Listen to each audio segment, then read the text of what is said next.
The Democratic Republic of Congo has earned an unenviable reputation as one of the world's most dangerous and unstable countries. Over the last 30 years, it's been marred in a perpetual cycle of conflict and violence that's left millions dead and displaced. Throughout that time, Rwanda has been a critical actor. This was again highlighted by a recent UN report that accused Kigali of supporting an insurgency in eastern Congo.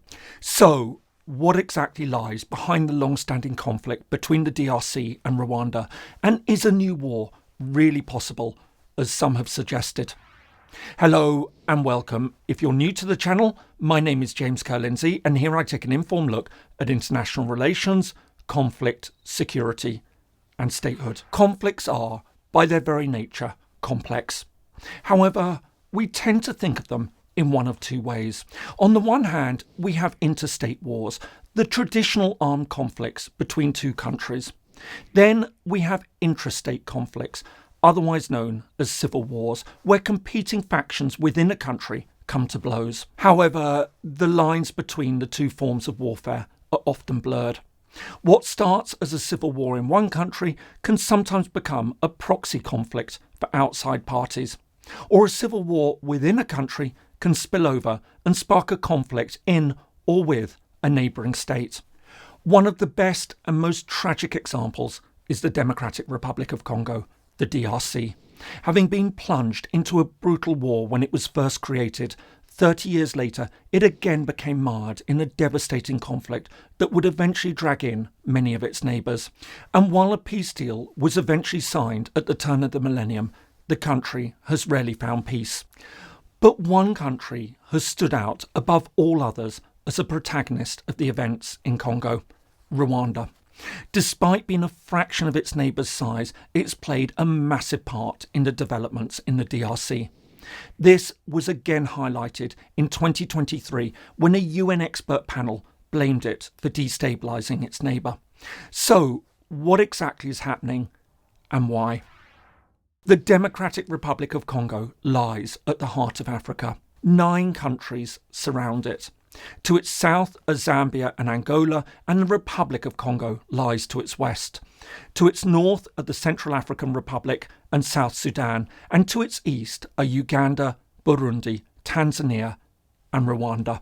At 2.3 million square kilometres or 900,000 square miles, it's the 11th largest country in the world and the second largest in Africa after Algeria. Its population is believed to be around 100 million, making it the 4th most populous state on the continent after Nigeria, Ethiopia and Egypt. In contrast to the DRC, Rwanda is tiny in every way. At just 26,300 square kilometres or 10,200 square miles, it's barely 1% the size of Congo, and it's the 144th largest member of the UN. Likewise, its population is a mere fraction of its neighbours, standing at just 13.5 million. While the Congo and the African Great Lakes region are renowned for their natural beauty and diverse wildlife, it's an area that has a tragic history of exploitation, abuse and conflict. But while the region has a rich indigenous history, our story really starts in the late 19th century with the European scramble for Africa. As Germany moved in to what is now Tanzania, Burundi and Rwanda, Belgium took control of the Congo, thus marking the start of what would become a genuinely horrific period of colonial rule marked by atrocities as well as systematic and wide-scale human rights abuses. Following on from this, with the start of the First World War, Belgium moved in to seize control of the neighbouring German-held territory of Rwanda-Urundi. However, unlike the Congo, which remained a Belgian colony, this was formally administered under a League of Nations mandate, later becoming a UN Trust territory after the Second World War. But even though the new territory was officially separate from the Congo, Belgian colonial rule was no less brutal. On top of this, a policy of divide and rule was implemented between the main local ethnic groups in the territory, the Hutu and the Tutsi. This would all have a devastating effect when Belgium finally ended its colonial rule over the region. In 1960, it granted independence to the Congo. This was followed 2 years later by Rwanda, Burundi, which was now separated into two states, the Hutu-dominated Republic of Rwanda and the Tutsi-ruled Kingdom of Burundi. From the start, all three countries would face huge problems. The Democratic Republic of Congo, not to be confused with its neighbour, the Republic of Congo, which had been under French colonial rule, was woefully unprepared for independence and was immediately plunged into a brutal 2.5-year civil war as the resource-rich province of Katanga tried, and eventually failed, to break away. Then, in 1965, the Congolese government was overthrown by Joseph Mobutu, the commander of the army. Over the following decades, the country, which was renamed Zaire in 1971, became increasingly impoverished and corrupt as Mobutu plundered its resources and cemented his rule through a brutal one-party dictatorship. All the while, neighbouring Rwanda and Burundi also faced huge problems. In Rwanda, tensions grew as the Belgian-supported Tutsi regime gave way to majority Hutu control after independence, leading many Tutsi to flee. Meanwhile, in neighbouring Burundi, where the Tutsi remained in power, a Hutu-led rebellion in 1972 saw government forces murder what's now believed to be up to 300,000 Hutu in what many call a forgotten genocide. All this would eventually come together in the mid-1990s. Despite facing numerous plots and insurgencies, Mobutu had remained in power for 30 years, largely propped up by the West due to his anti-communist stance during the Cold War. But as the Soviet Union collapsed and the East-West confrontation ended, his power weakened.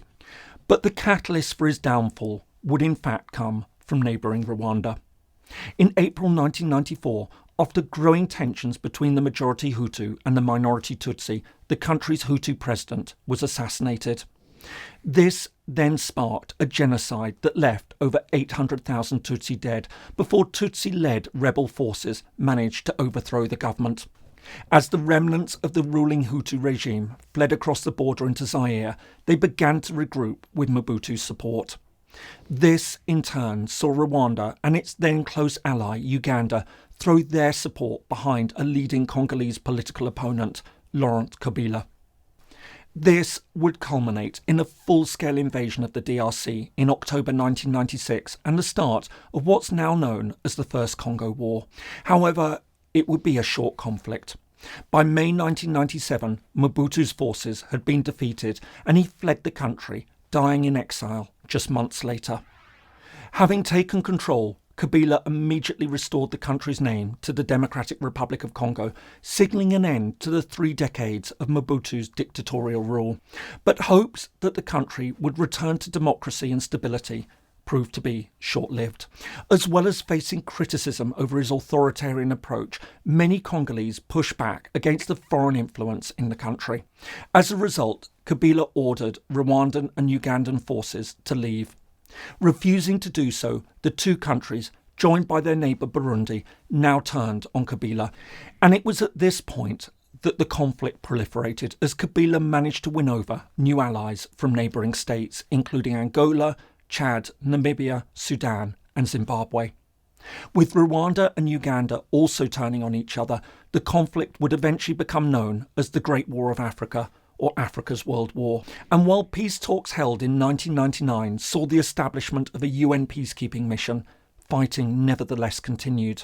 Ultimately, however, the conflict ended when Kabila was assassinated in 2001 and replaced by his son, Joseph. This opened the way for another peace process, and the following year the sides finally agreed to end the war. Although the effects of the conflict were devastating, costing well over 3.5 million lives, the country soon appeared to be recovering. Under a transitional government led by Kabila, foreign troops soon began to depart, and the insurgents also began to be integrated into the Congolese armed forces. And in 2006, Kabila was re-elected as president. But while the country's economy now started to improve, many underlying political problems remained.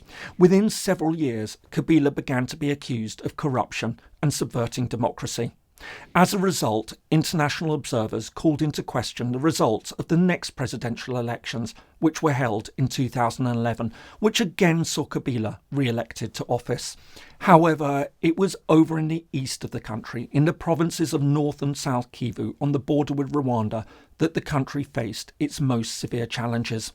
Although the war had officially been over for a decade, numerous insurgent groups continued to fight in the region, either for control of its vital resources or against the Congolese or Rwandan governments.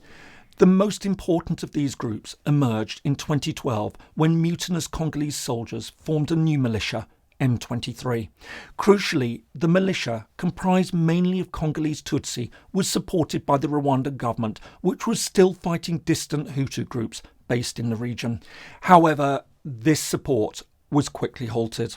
Amidst growing reports of mass atrocities committed by the group, the United States and the European Union quickly put pressure on Rwanda to cut its ties to the group. As a result, a peace deal was reached in 2013 that saw the Congolese government commit to key security sector reforms and to integrate M23 members back into the National Armed Forces. All this would have a marked effect. While many other insurgent groups continue to operate in the east, including offshoots of Islamic State and the Lord's Resistance Army, a fundamentalist Christian group originating in Uganda, the intensity of fighting dropped significantly. Meanwhile, in 2018, the DRC went to the polls again, and in the first free and fair power transfer in the country's 60-year history, Felix Tshisekedi became the country's new president. But as the DRC prepares to hold its next presidential elections in late 2023, concerns are again growing about the security situation over in the east. So, what lies behind the latest worries? In truth, the roots of the problem can be traced back to November 2021, amidst claims that the DRC government had failed to reintegrate M23 fighters back into the National Army. The group resumed its activities. This soon saw it take control of significant territory in the east in a series of offensive operations that left hundreds dead and forced 200,000 to flee from their homes. More to the point, accusations by the Congolese government that Rwanda was supporting the group again, a claim that was fiercely rejected by the Rwandan government, were later supported by an expert UN panel. In a report published in August 2022, the group of experts accused Rwanda of not only aiding M23, but also claimed that Rwandan troops were operating in the DRC. In an effort to defuse the growing crisis, the East African Community, the 7-member political grouping that includes both the DRC and Rwanda, convened talks later that year that saw M23 agree to a ceasefire. However, despite hopes that this would reduce tensions, the latest report of the UN group, published in June 2023, insisted that Rwanda was still supporting M23. While the Rwandan government has yet again angrily denied the claims, the report has since been endorsed by all 3 Western members of the UN Security Council, Britain, France and the United States. Naturally, all this has led to growing speculation as to whether a new war could be on the horizon between the DRC and Rwanda. Of course, in one sense, they're already at war, as their armed forces and proxies continue to fight each other in the region. But the hope is that international pressure may prevent this from escalating further. In the meantime, regardless of whether it becomes a formal interstate war again, with well over 100 militias still operating in and around the border between the DRC and Rwanda, Eastern Congo remains one of the most dangerous and unstable war zones on the planet. I hope you found that useful. If so, here are some more videos on conflict and security in Africa that you might find helpful. Thanks so much for watching, and see you in the next video.